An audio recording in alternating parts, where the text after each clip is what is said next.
The price of mercy. The acid rain on Helios 7 burned through everything it touched, leaving smoking craters in the already scarred battlefield. Commander Rhys Sullivan watched from the shelter of his reinforced combat suit as caustic droplets created steam trails down his armor's energy shield. The concerning part wasn't the rain, it was the silence. After 3 days of constant artillery fire, the sudden quiet felt wrong. Through the curtain of toxic precipitation, Sullivan surveyed the remnants of what had once been the Nexian Empire's strongest outpost in the Outer Rim. Now it was little more than twisted metal and shattered stone, testament to humanity's desperate final push to end the 15-year war. His helmet sensors picked up nothing but debris and corpses, both human and Nexian. Command, this is Sullivan. Sector 7 Alpha is clear. No survivors detected. He paused, waiting for the static-filled acknowledgement before continuing his sweep. The sooner they confirmed the area was secure, the sooner they could all leave this hellhole behind. A flash of movement caught his eye, so slight he almost missed it. There, beneath a collapsed watchtower, something shifted. Sullivan raised his pulse rifle, approaching cautiously. The Nexians were notorious for playing dead, then striking when their enemies least expected it. As he drew closer, his suit's sensors finally registered life signs. Weak, but present. The fallen figure wore the distinctive silver-black armor of a Nexian sentinel, their equivalent of a field commander. The warrior's biomechanical exoskeleton was heavily damaged, with several of its signature crystal matrix power nodes shattered. "Don't move," Sullivan ordered, though it quickly became apparent the warning was unnecessary. The Nexian couldn't move, some kind of neural disruption weapon had severed the connection between brain and body. But those amber eyes tracked his movement with frightening intensity, filled with equal parts hatred and resignation. Protocol was clear, no prisoners. The Nexians never took any, and humanity had learned to respond in kind. One clean shot would end it. But something made Sullivan hesitate. Maybe it was the way those eyes watched him, intelligent and aware. Maybe it was simply that he'd seen enough death for one lifetime. He knelt beside the fallen warrior, activating his suit's medical scanner. "I'm Commander Sullivan. I'm going to check your vitals." The Nexian's eyes narrowed, but there was no response. The scan revealed the extent of the neural damage, comprehensive paralysis, but the brain was fully functional. With proper medical care, recovery was possible. "Can you speak?" Sullivan asked. There was a long pause, then a hoarse whisper in accented standard, "End it." "Sorry, not happening." Sullivan activated his comlink. "Command, this is Sullivan. I've got a survivor here. Requesting immediate medical evac." The response was immediate and harsh, "Negative, Commander. Area is hot. Extraction in 10 minutes. Leave it." Sullivan looked down at the Nexian, whose eyes had widened slightly at the exchange. "This is wrong," he muttered, more to himself than his prisoner. Then, louder, "Command, be advised I am executing Protocol 7 Alpha." There was a burst of protests over the comm, but he shut it off. Protocol 7 Alpha was the nuclear option, when a commander believed standard orders would result in war crimes or violations of sentient rights. It hadn't been invoked in years, not since the early days of the war when humanity still believed in showing mercy to their implacable enemies. "My name is Calera," the Nexian said suddenly, voice stronger now. "You should know the name of the one who kills you when my people come." Sullivan couldn't help but laugh as he began preparing a portable stasis unit. "Well, Calera, if your people come, they'll have to get in line. Pretty sure my own superior officers are going to want first crack at court-martialing me." As he worked to stabilize her condition, Sullivan noticed something odd about Calera's armor, modifications he'd never seen before. The crystal matrix nodes were arranged differently, and there were strange symbols etched into the metallic surfaces. This wasn't just any sentinel. "You're not regular military, are you?" he asked, carefully transferring her paralyzed form into the stasis unit. Some kind of special operations? Kalera's silence was answer enough. Sullivan had just complicated his life exponentially by saving someone who probably knew enough Nexian military secrets to turn the war's tide. If either side caught up with them. The distant rumble of approaching aircraft made him work faster.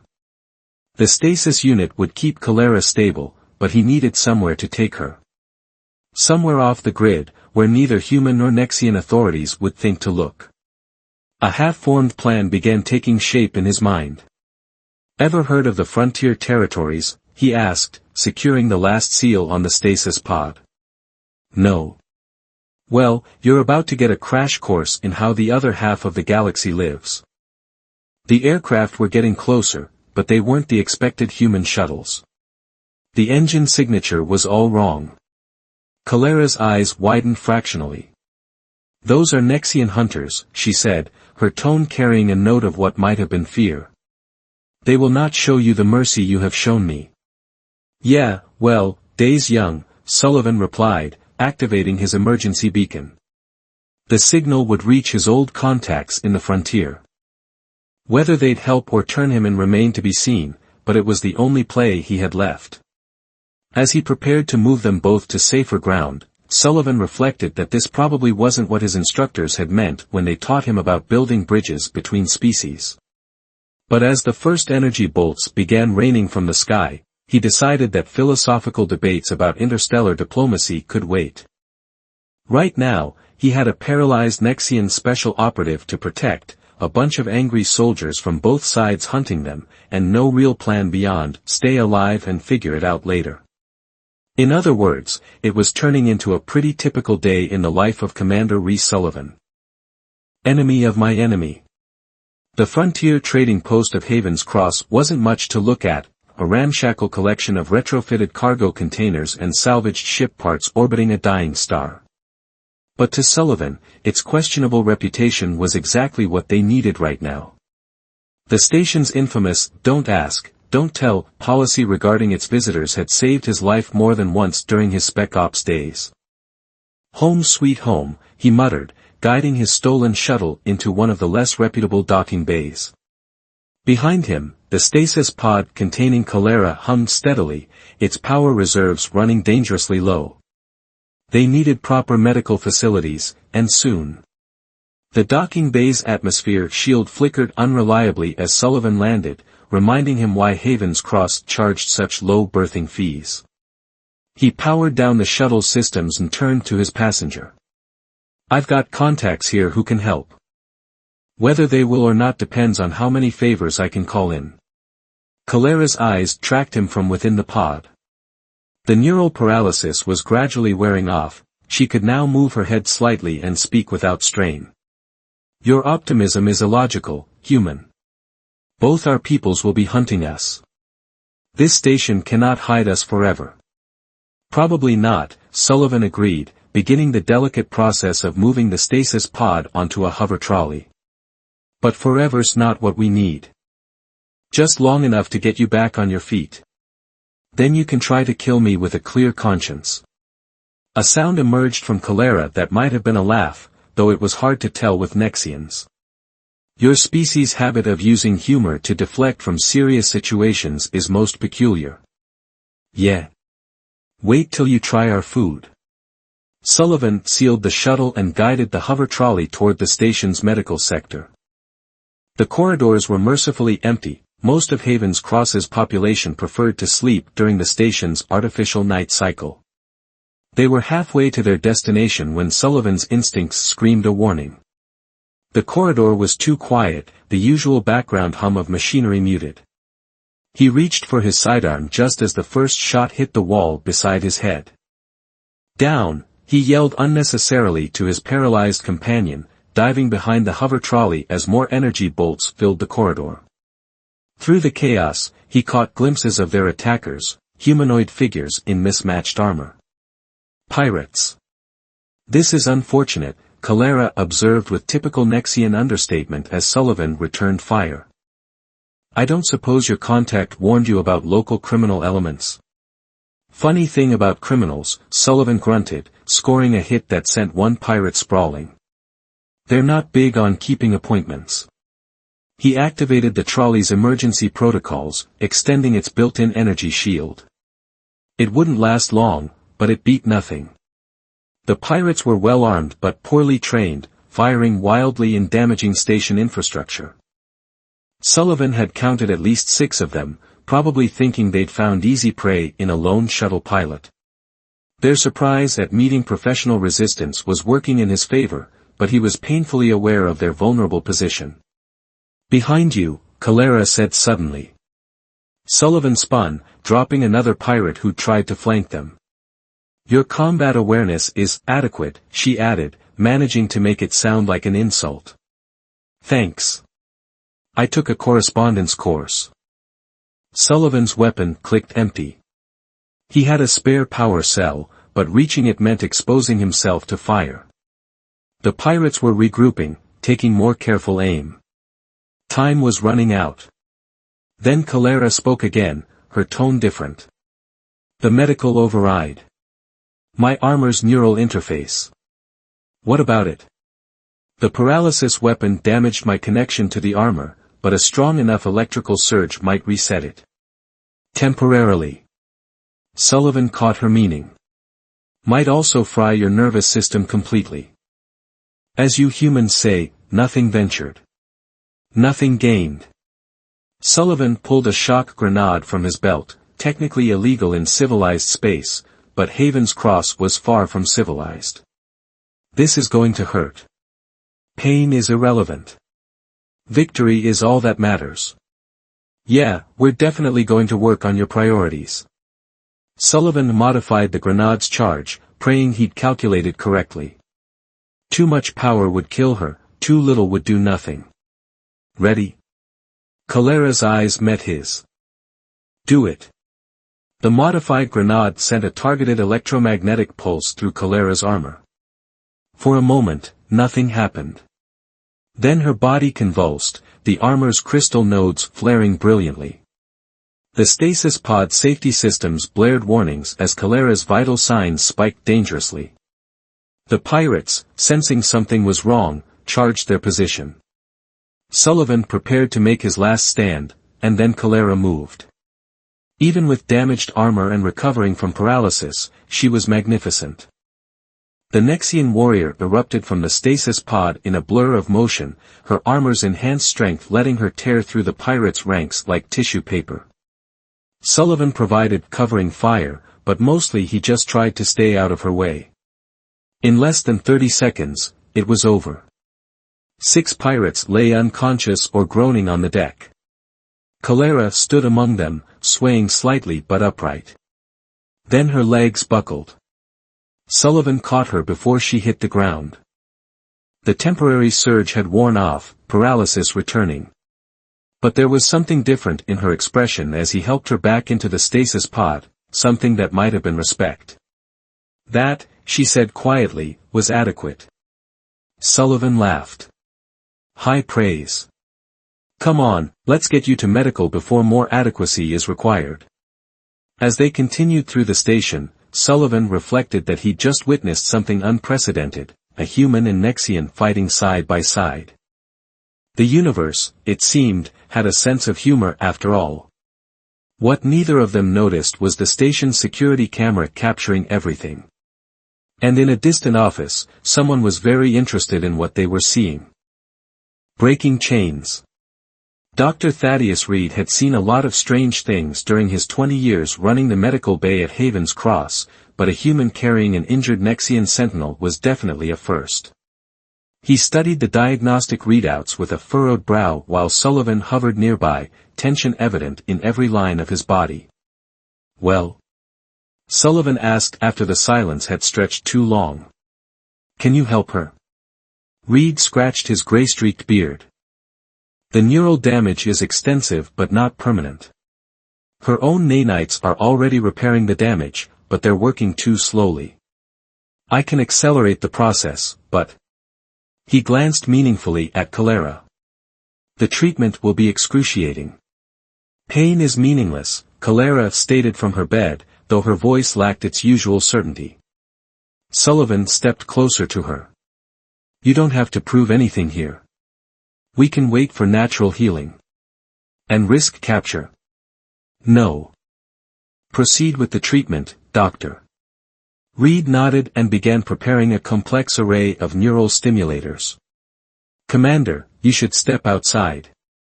This won't be pleasant to watch. I'm staying. Sullivan crossed his arms, his expression stubborn. Someone needs to make sure you don't accidentally trigger any of her armor's defense protocols. What followed was 3 hours of carefully controlled agony.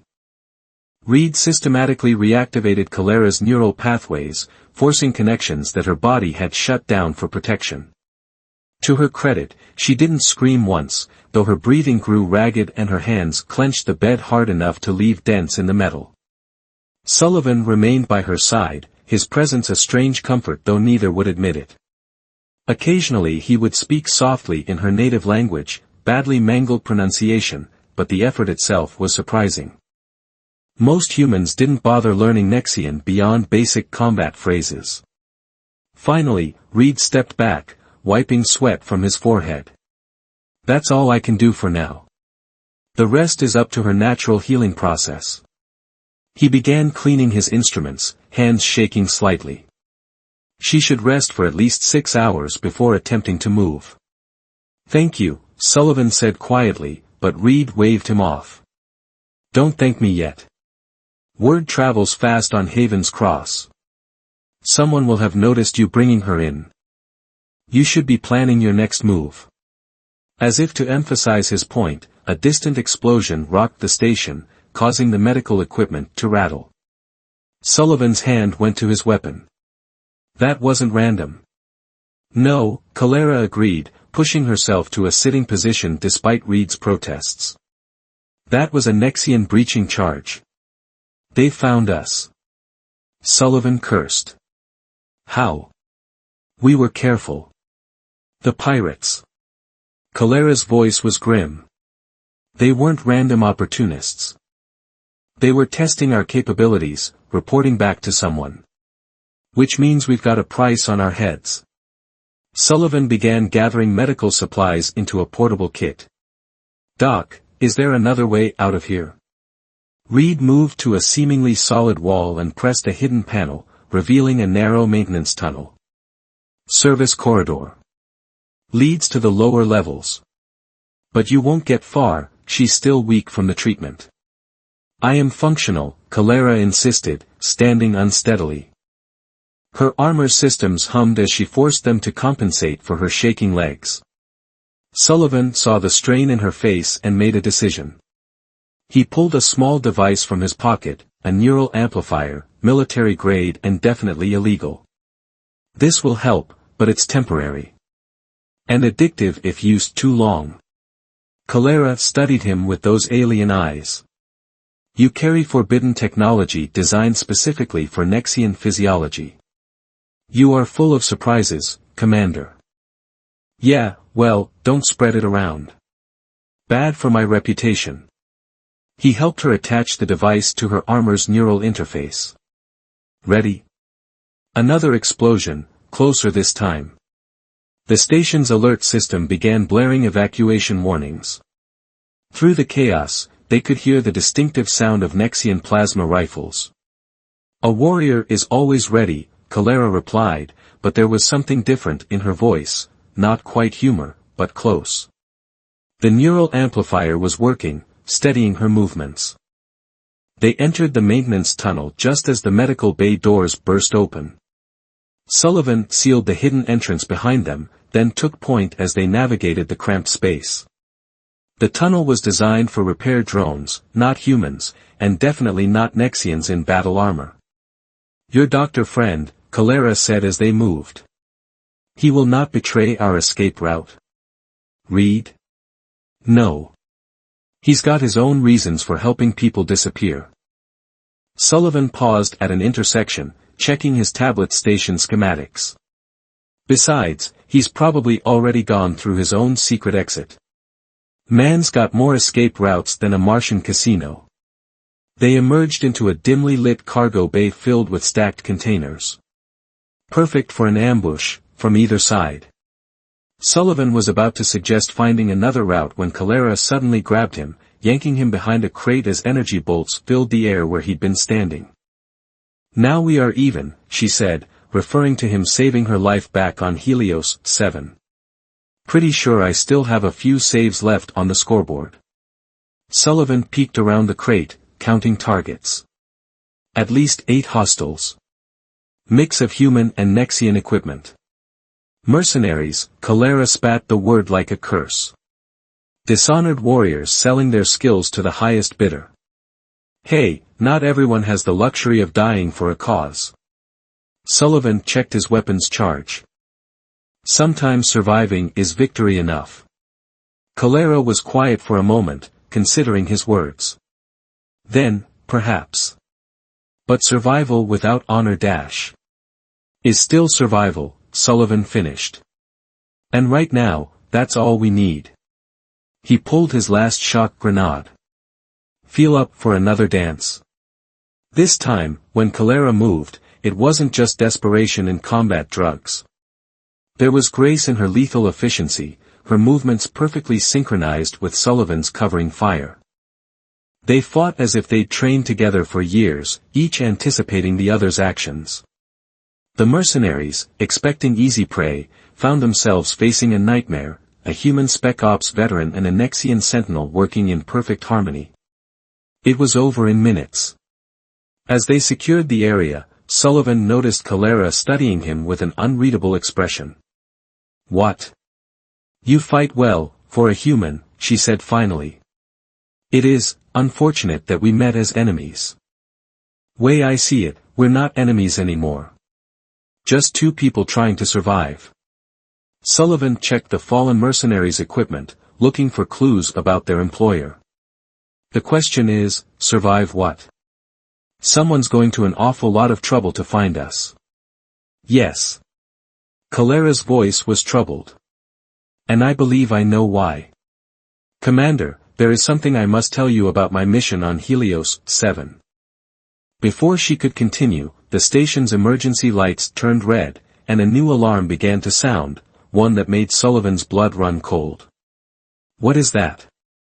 Calera asked, tensing. "Hull breach warning." Sullivan was already moving, pulling her toward the nearest emergency shelter. "Someone just blew a hole in the station's outer wall. And I'm betting it wasn't an accident." The cold vacuum of space began reaching for them with invisible fingers, and the real fight for survival was about to begin. The Hunter's Shadow. Explosive decompression transformed Haven's Cross's cargo bay into a maelstrom of flying debris and freezing air. Sullivan dragged Calera into an emergency shelter just as the massive pressure doors slammed shut, sealing off the compromised section. They stood in darkness for several seconds before backup power engaged, casting everything in dim red emergency lighting. "That was not a standard breach charge," Calera said, checking her armor systems. "The explosion pattern suggests military-grade quantum destabilizers." Sullivan activated his tablet, pulling up the station's structural readouts. "They're not trying to find us anymore. They're trying to flush us out." Multiple sections of Haven's Cross were now highlighted in warning red, indicating critical damage. "We need to move. This whole section could go any minute." "Wait." Calera grabbed his arm. "You need to know what they're really after." She hesitated, something Sullivan had never seen her do before. "My mission on Helios 7 wasn't combat-related. I was there to recover data about Project Eclipse." Sullivan felt his blood run cold. Project Eclipse was more rumor than fact, whispers about a weapon that could end the war permanently. Both sides denied its existence. "You're telling me it's real?" "Real enough that certain factions would destroy this entire station to prevent the information from reaching either government." Calera's eyes met his. "The data is stored in my armor's neural matrix. That's why they can't risk capturing me alive, the encryption is tied to my vital signs." Another explosion rocked the station. Sullivan steadied himself against a wall. And you're just telling me this now? Would you have saved me if you knew? The question hung between them. Finally, Sullivan sighed. Probably. I'm not known for making smart decisions. He checked his weapon's charge. So what's the play? We can't stay here, but every escape route is probably covered. Kalera's expression shifted into what might have been a smile. Then we make our own route. She moved to a maintenance panel, her armor's enhanced strength easily tearing it free. These emergency shelters are connected to the station's waste reclamation system. The pipes are reinforced against vacuum. You want us to escape through the garbage system? Sullivan couldn't help but laugh. That's not very honorable. Neither is dying uselessly. Kalera was already climbing into the access shaft. Besides, honor is more complex than humans understand. Sometimes it lies in knowing when to adapt. They crawled through the cramped maintenance tunnels for what felt like hours, guided by Kalera's armor sensors and Sullivan's station schematics. The sounds of fighting and explosions grew more distant, but neither of them believed they'd escaped. There's something you're not telling me, Sullivan said as they paused at an intersection. About Project Eclipse. What kind of weapon is it? Kalera was quiet for a long moment. Not a weapon. A cure. A cure. For what? The reason our species have been at war for 15 years. The genetic plague that drives my people to conquest. She turned to face him fully. Project Eclipse could end the bloodlust that has ruled the Nexian Empire for generations. It could give us back our choice. Sullivan processed this. Your people would rather destroy the cure than let anyone know you need one. Some would. Others, like myself, believe we must change or perish. That is why she stopped suddenly, her armor's sensors pinging a warning. Movement ahead. Multiple signatures. They had reached a larger maintenance hub, where several tunnels converged. As they watched, shadows moved in the connecting passages, armed figures approaching from all directions. Clever, a new voice echoed through the hub. Using the maintenance systems to avoid detection. But predictable. A tall Nexian emerged from one of the tunnels, his armor marking him as a Hunter Prime, elite assassins who answered only to the highest levels of Imperial command. Sentinel Kalera, you have disappointed the Empire greatly. The Empire disappoints itself, Vorkath. Kalera's voice was ice. Choosing extinction over evolution. The Hunter Prime sighed. Always the philosopher. This is why you were never truly one of us. He raised his weapon. Surrender the data, and I will grant you an honorable death. Sullivan studied their situation. 6 hunters visible, probably more hidden. No cover in the hub. Their chances were somewhere between terrible and non-existent. Hey, quick question, he said, drawing everyone's attention. These maintenance hubs, they're pressure sealed, right? Vorkath tilted his head. You cannot be thinking Sullivan shot the hub's main pressure valve. The resulting explosive decompression caught even the trained hunters off guard. Bodies flew toward the breach as the hub's atmosphere vented violently. Sullivan had already grabbed Kalera, firing his suit's emergency grapple into a support beam. They swung through the chaos like a demented pendulum, using the momentum to launch themselves into one of the undamaged tunnels. Emergency doors slammed shut behind them, cutting off pursuit. They ran, knowing it would only buy them minutes at best. That was reckless, Kalera said as they moved. We could have both died. Yeah, but we didn't.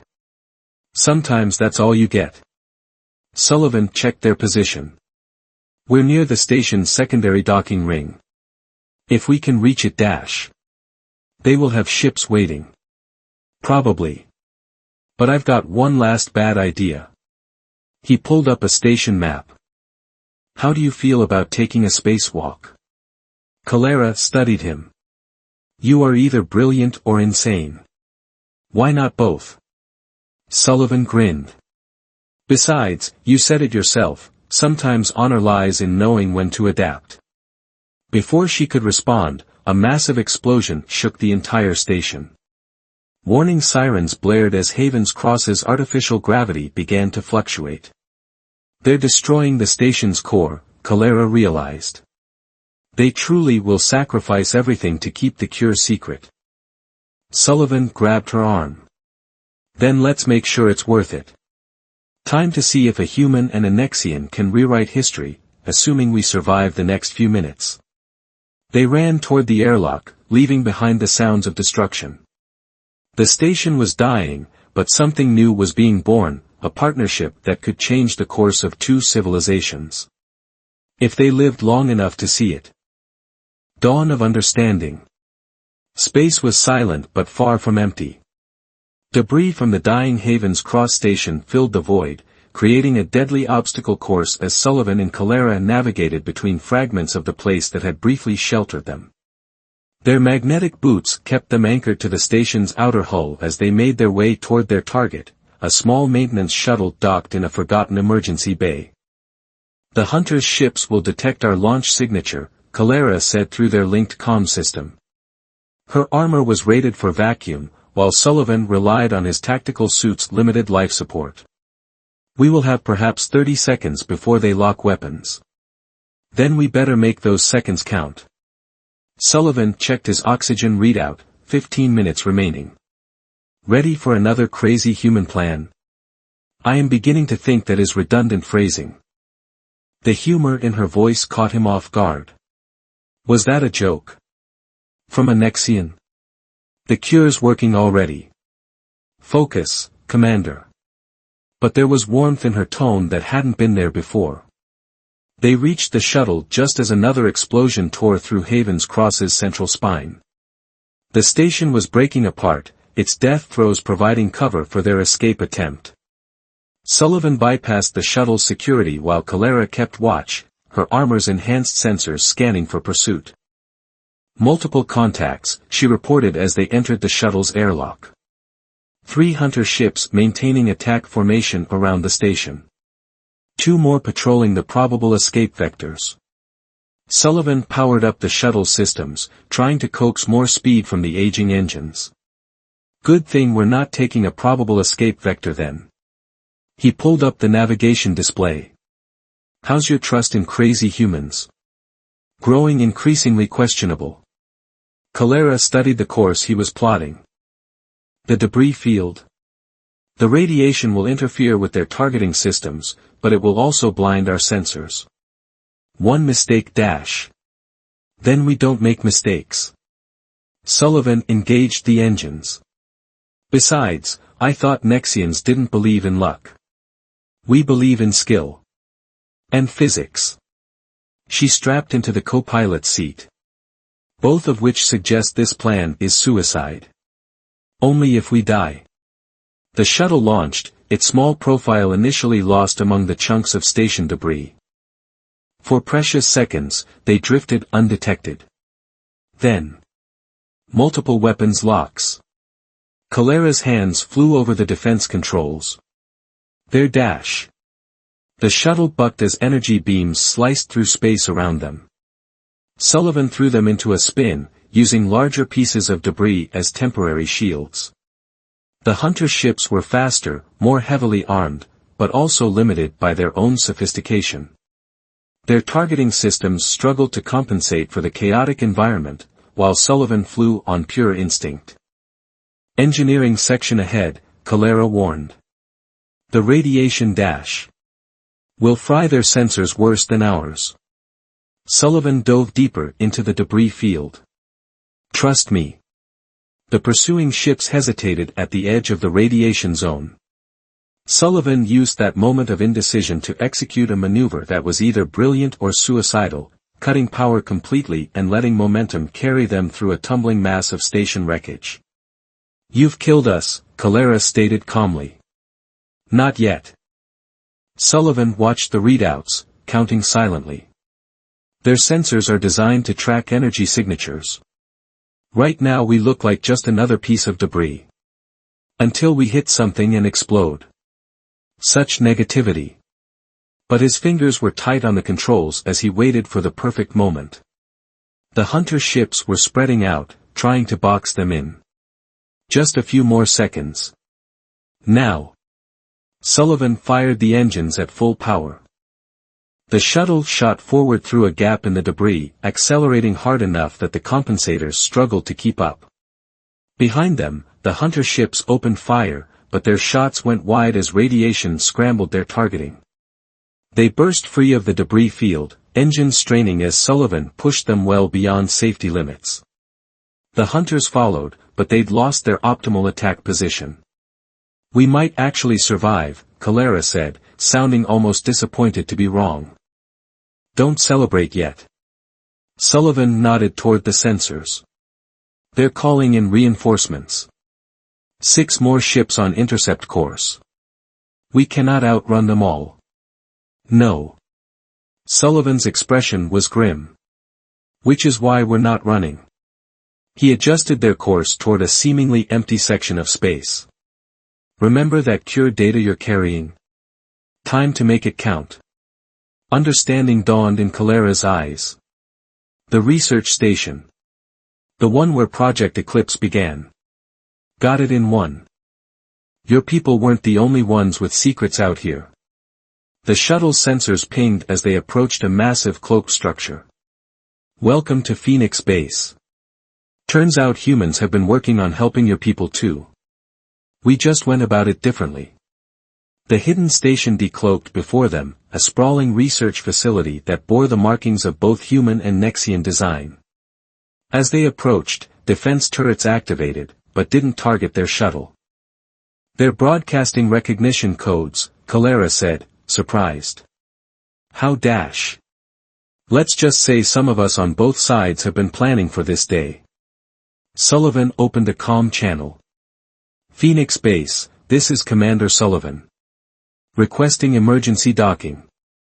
I've got a VIP with a galaxy-changing data package." The response was immediate. "Confirmed, Commander. Welcome home. Defense systems engaging hostile contacts." The pursuing hunter ships suddenly found themselves under fire from weapons they couldn't detect until it was too late. The few that survived immediately retreated, unwilling to risk combat with an unknown facility. As they docked, Sullivan turned to Calera. "So, still think all human plans are crazy?" "Yes." She met his eyes. "But perhaps crazy is what both our species need right now." She hesitated, then extended her hand in the human gesture of friendship. "Thank you, Reese Sullivan, for showing me that honor can take many forms." Sullivan shook her hand, grinning. "Thank you, Calera, for trusting this crazy human enough to help change history." He gestured toward the airlock where representatives from both species were waiting. "Ready to help build a better future?" "No," she admitted. "But I am ready to try." Together, they stepped forward to face whatever came next, not as enemies, not even as reluctant allies, but as pioneers of a new understanding between their peoples. Behind them, Haven's Cross finished its death throes, but from its destruction, something far more valuable had emerged: hope. The war that had seemed endless finally had a chance to end not through victory or defeat, but through healing. And it had started with a simple choice: a human soldier who chose mercy over protocol, and a Nexian warrior who learned that sometimes the most honorable path is the one you forge yourself.